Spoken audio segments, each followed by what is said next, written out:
Content monetization থেকে কত টাকা ইনকাম করলাম আজকের এই ভিডিওতে আপনাদের সাথে এই বিষয়গুলো নিয়ে আলোচনা করব। হ্যালো এভরিওয়ান, আসসালামু আলাইকুম। কেমন আছেন সবাই? আশা করি সকলে ভালো আছেন। বরাবরের মতো আমি আপনাদের সাথে রয়েছি ইব্রাহিম এবং আপনারা দেখছেন আইবিএম টেক স্টুডিও। তো অনেকদিন অসুস্থতা থাকার কারণে আসলে নিয়মিত ভিডিও দিতে পারি নাই। ইনশাল্লাহ এখন থেকে আপনারা কন্টিনিউ ভিডিও পাবেন। তো আজকের ভিডিওতে মূলত আপনাদের সাথে আমি একটা টপিক নিয়ে আলোচনা করতে চাচ্ছি। কন্টেন্ট মনিটাইজেশন পাওয়ার পর আমি কত ডলার এখান থেকে ইনকাম করলাম। তো শুরুতে আমি বলে নিচ্ছি, আসলে আমি যত ডলার ইনকাম করেছি এর থেকে কিন্তু আপনারা আরও অনেক বেশি ইনকাম করতে পারবেন। এটা টোটালি হচ্ছে আপনার কন্টেন্ট মনিটাইজেশনের উপর নির্ভর করছে, আপনার ভিউজের উপর। এই কন্টেন্ট মনিটাইজেশন নির্ভর করছে হচ্ছে আপনার টোটাল ভিউজের উপর। অর্থাৎ আপনি আপনার পেজ হোক বা প্রোফাইল হোক, যতটা বেশি আপনি ভিউজ নিয়ে আসতে পারবেন আপনার ইনকামটা কিন্তু ততটা হবে। তো আমি কতটা করলাম দেন আমার কন্টেন্ট অনুযায়ী সেই বিষয়টা আপনাদের সাথে শেয়ার করতে যাচ্ছি। তো প্রথমে যদি আমি এখান থেকে ফেসবুকে চলে আসি, ফেসবুকে চলে আসার পর এখান থেকে প্রফেশনাল ড্যাশবোর্ডে চলে আসলাম। আসার পর এখান থেকে সরাসরি মনিটাইজেশন সেকশনে যদি চলে আসি, এখান থেকে সবগুলো টুলসে আমার মনিটাইজেশন আছে। কিছুদিন পর কিন্তু এখান থেকে থাকবে না, শুধুমাত্র স্টার আর কন্টেন্ট মনিটাইজেশন থাকবে। আচ্ছা, আমি এখান থেকে কন্টেন্ট মনিটাইজেশনের উপরে ক্লিক করলাম। দেখতে পারবেন লাস্ট 28 দিনে এখান থেকে আমি টোটাল হচ্ছে $18.99 মতো ইনকাম করেছি। তো এর মধ্যে শুধুমাত্র ভিডিও থেকে আমি ইনকাম করেছি $14.03। এবং নিতে দেখতে পারবেন ফটো, টেক্সট অ্যান্ড স্টোরি থেকে আমি ইনকাম করেছি $4.69। অর্থাৎ আপনি যদি একটু অ্যানালাইসিস করেন, আমার ভিডিওর চেয়ে আমার এখান থেকে ফটো, টেক্সট অ্যান্ড স্টোরিতে কিন্তু বেশি ডলার আমি ইনকাম করেছি। আর আজকের এই যে ভিডিওটা, মূলত এই ভিডিওতে এই বিষয়গুলো আপনাদের বোঝানোর আমি চেষ্টা করব, বা মূলত এটাকেই ভালোভাবে বোঝানোর জন্যই এই ভিডিওটা তৈরি করা, যে একটা ভিডিও থেকে আপনার স্টোরি, ফটো দেন এগুলো থেকে অনেক টাকা ইনকাম হচ্ছে। যদি কিনা আপনি আপনার ভিডিওতে পর্যাপ্ত পরিমাণ ভিউজ আনতে পারেন, দেন সেই ক্ষেত্রে দেখা গেছে যে আপনার ইনকামটা কিন্তু বাড়বে। আমি টেকনিক্যাল বিষয়গুলো নিয়ে কাজ করি, এখানে আসলে কারো প্রয়োজন ছাড়া এরকম কেউ আসে না, দেন কম ভিউজ হয় আর ইনকামটা কিন্তু এরকম কম হওয়াটা স্বাভাবিক। তবে যখন ইনস্টিমের যুগ ছিল, ওই ইনস্টিমের যুগে আমি এই সেম ভিউজ দিয়ে এখানে $100 থেকে $150 অনায়াসে প্রতি মাসে ইনকাম করতে পারতাম। তবে আলহামদুলিল্লাহ 9 মাস পর হচ্ছে গিয়ে আমার $100 পূরণ হয়েছে ভাই, সামনে মাসে পেমেন্ট পাবো। এবং এখানে দেখতে পারবেন রিলস থেকে, এখান থেকে আমার অনলি 27 সেন্ট ইনকাম হয়েছে। আগে তো টোটালি ইনকাম দেখাইতো না, 1-2 সেন্ট। এই যে এই মাস থেকে দেখা গেছে যে এই যে প্রতিদিন 1-2 সেন্ট করে আসতেছে। তার মানে হচ্ছে অনেক পুরনো যে ভিডিওগুলো ছিল আমার, ওই ভিডিওগুলো থেকে কিছু কিছু সেন্ট জমা হচ্ছে। তো এটা অনেকেরই কিন্তু চালু হয় নাই। এখান থেকে এখন আমি টোটালি বের হয়ে যাব।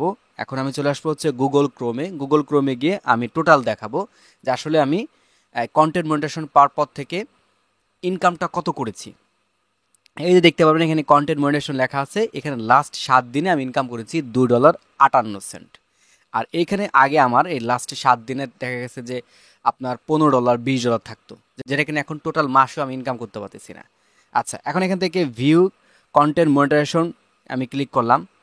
এখান থেকে ক্লিক করার পর মাস সিলেক্ট করে আমি আপনাদের দেখাবো।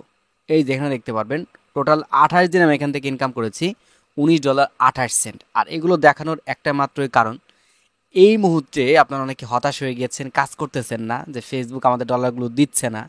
কিচ্ছু করার নাই ভাই, ফেসবুক এখন থেকে আপনাকে এরকমই দেবে। তবে সামনে তারা আপডেট করলেও করতে পারে, তবে করার সম্ভাবনাটাই বেশি, কারণ এইভাবে থাকলে তো আসলে অডিয়েন্সগুলো আস্তে আস্তে কমে যাবে, অন্য প্ল্যাটফর্মের দিকে হচ্ছে সবাই ঝুঁকবে।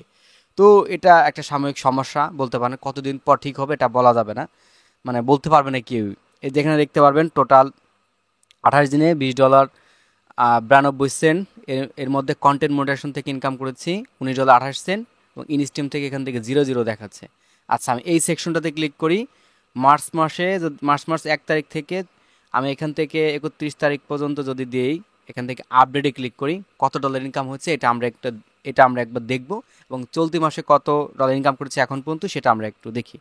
এই যে দেখতে পারবেন শুধুমাত্র কন্টেন্ট মনিটাইজেশন থেকে আমি ইনকাম করেছি হচ্ছে $14.90। এবং বাকি হচ্ছে এই যে অ্যাডস অন রিলস ছিল, কারণ কন্টেন্ট মনিটাইজেশন তো আমি যে কিছুদিন আগে পেয়েছি, এর আগে যে ইনস্টিমে একটা ছিল আর কি, ওই $4 এখান থেকে টোটালি যুক্ত হয়ে গেছে। এবং এই যে এই সাইডে আপনারা দেখতে পাবেন স্টার থেকে 22 সেন্টের মতো ইনকাম করেছে, সেটাও কিন্তু এখান থেকে দেখাচ্ছে। আচ্ছা, তাহলে আমি টোটাল কন্টেন্ট মনিটাইজেশন থেকে কত ডলার পেয়েছি? $14 আপনার 90 সেন্ট, কত? এক মাসে। বোঝা গেছে? টোটাল আমি $20 মতো ইনকাম করেছি এক মাসে আর কি। এবং এই যে $20 $15 এরকমই হচ্ছে প্রতি মাসে ইনকাম হচ্ছে।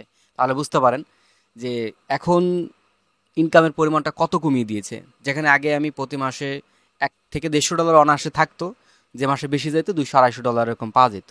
আচ্ছা, এখন আমি এটা বাদ দিয়ে দিচ্ছি, এপ্রিলে আসতেছি। এপ্রিলের আজকে মেবি হচ্ছে 16 তারিখ, যখন ভিডিওটা আমি রেকর্ড করতেছি, যদিও 15 তারিখ পর্যন্ত আপডেট হয়েছে। আমি এখন এখান থেকে 16 তারিখে সিলেক্ট করে দিই। এই যে দেখতে পারবেন এখানে আমার $9.16 ইনকাম হয়েছে। গত মাসের তুলনায় এই মাসে দেখা যাচ্ছে একটু বাড়ছে সেই হিসাবে। আর এই যে দেখতে পারবেন টোটাল এখান থেকে $10 মতো দেখাচ্ছে, কারণ এই যে এখানে রিলসারটা এখন দেখাচ্ছে না। এই যে এই সাইডে স্টার আছে, স্টারের $1। তো এই যে বিষয়টা আপনাদের আমি বোঝালাম, এই বিষয়টা বোঝানোর একটা মাত্রই কাহিনী, সেটা হচ্ছে একটা ভিডিও তৈরি করতে যতটা সময় লাগে, কাজ করা লাগে, এর থেকে যদি আপনি ফটো আপলোড করেন, টেক্সট লেখেন অ্যান্ড স্টোরি দেন, তার থেকে কিন্তু বেশি ইনকাম হচ্ছে। এখন এখানে আপনি যত বেশি ভিজিটর নিয়ে আসতে পারবেন, আপনার ততটাই কিন্তু এখান থেকে ইনকাম হবে। যারা ব্লগ ভিডিও করে তাদের প্রচুর পরিমাণ ভিউজ হয়, দেন তার ইনকামের বিষয়টা একরকম হবে। দেন আমরা যারা টেক বিষয় নিয়ে কাজ করি, দেন ওরকম সমস্যা ছাড়া কেউ দেখে না, তাদের ইনকামটা একটু কম হবে। এটাই স্বাভাবিক বিষয়। তো কেউ আপনারা হতাশ হবেন না। আপনাদের বলবো আমি, নিয়মিত ভাই কাজ করতে থাকেন, ইনশাল্লাহ আপনার ইনকামটা বাড়বে। আর টোটাল কন্টেন্ট মনিটাইজেশন সেটআপটা আসার পরে আমার মনে হচ্ছে টোটাল আপনার ওয়েবসাইটের মতো হয়ে গেছে। যেমন ওয়েবসাইটে ঢুকলে ভিজিটরের উপর নির্ভর করে দেখা গেছে যে অ্যাড ক্যাম্পেইনের মাধ্যমে আর্নিংটা হয়, ঠিক সেম পদ্ধতিতে আমরা এখন এই কন্টেন্ট মনিটাইজেশনের থেকে এরকম ইনকাম করতেছি। যে একটা ফটো ছাড়তেছি, এঙ্গেজমেন্ট হচ্ছে, ভিউজ হচ্ছে, সেটার উপর নির্ভর করে ফেসবুক হচ্ছে আমাদেরকে ডলার দিচ্ছে। তো আশা করি বুঝতে পারছেন যে ফেসবুক এখন একটা ভিডিও তুলনায় ফটো, টেক্সট অ্যান্ড স্টোরিতে কিন্তু বেশি ডলার দিচ্ছে। আগে এই রিলসে কিন্তু অনেক অনেক ডলার দিত ভাই, এখন সেটা কিন্তু একেবারেই নগণ্য বলতে পারেন। তো এই ভিডিওতে আপনাদের আমি এতটুকু মেসেজ দিলাম যে একটা ভিডিওতে আমরা যতটা সময় নষ্ট করে তৈরি করি, যেমন একটা 5 মিনিটের ভিডিও যদি আমি তৈরি করি, সেক্ষেত্রে দেখা গেছে যে আমার 7-8 ঘন্টা সময় দেওয়া লাগবে, আর এর থেকে আরও বেশি সময় দেওয়া লাগবে। কিন্তু একটা ফটো, ছবি তুলতে কত সেকেন্ড লাগে? 3 4 5 সেকেন্ড। ধরেন একটা ছবি সুন্দরভাবে কাজবাজ করতে আমার 1 মিনিটে লাগে। তো কোথায় সে একটা ভিডিও চিন্তা ভাবনা করে 8 মিনিটের হোক 5 মিনিটের হোক তৈরি করে 7-8 ঘন্টা সময় ব্যয় করলাম, সেখানে আমি রেজাল্ট পেলাম জিরো। আর এইখানে আমি 1 মিনিটের মতো সময় নিয়ে, তার থেকেও কম সময় নিয়ে একটা ছবি তুললাম, সেই ভিডিও থেকে বেশি আমি ইনকাম করলাম। এখন আপনি বুঝতে পারছেন যে আপনার কোনটা করণীয়, বা আপনার কোনটা করণীয় বা আপনার কি করতে হবে। এই ভিডিওতে আমি খুব সুন্দর একটা মেসেজ দিয়ে দিলাম। তো এই ছিল মূলত আপনাদের সাথে আজকে ছোট্ট একটা বিষয় শেয়ার করা। আশা রাখি যদি ভিডিওটা ভালো লেগে থাকে তাহলে ভিডিওটা শেয়ার করে সবাইকে দেখার সুযোগ করে দিবেন, এবং পরবর্তীতে আপনি কী ধরনের ভিডিও দেখতে চাচ্ছেন অবশ্যই কমেন্ট করে জানাতে ভুলবেন না। আল্লাহ হাফেজ।